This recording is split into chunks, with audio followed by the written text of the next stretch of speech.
Mas aqui, então, nós temos uma ideia de uma cultura teológica, né? Do que é uma cultura teológica, do que nós podemos ver isso.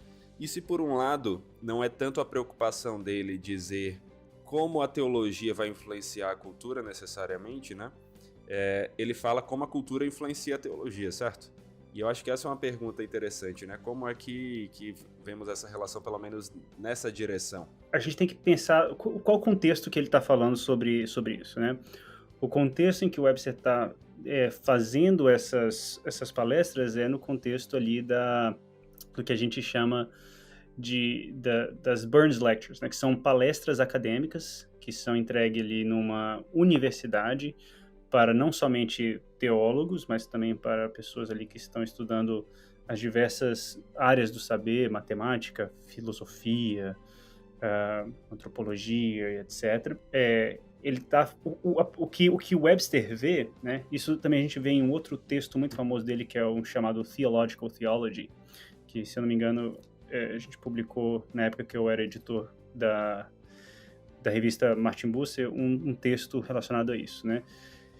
E no Theological Theology, a teologia teológica, ele fala um pouco sobre isso. Como que a cultura das outras disciplinas, né? Por exemplo, você vê que a psicologia ou a sociologia, elas têm uma forma de estudar o seu objeto muito particular, né? Tem uns certos métodos teológicos, que em alemão ele usa o termo Wissenschaftlich ou Wissenschaft, em que essa forma de objetificar o seu estudo, ela foi apropriada pelos teólogos. Então veja bem o que aconteceu.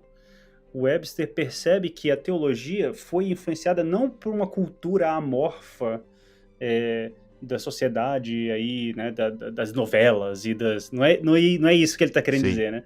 O que sim, ele quer sim. dizer é que os teólogos profissionais, né, os teólogos acadêmicos, né, os professores de universidade, os professores de seminários, eles se deixaram influenciar por uma série de métodos externos, o Wissenschaft, né, e eles começaram a utilizar essa forma de pensar na sua própria forma de pensar mesmo também. E isso para Webster acaba sendo um pouco detrimental para a teologia. Ele fala, agora, se a teologia ela tem um objeto que não é somente objeto, mas é sujeito, né? É o sujeito do pensar teológico, que é o nosso Deus, que é o Deus triuno, que resiste à objetificação, né?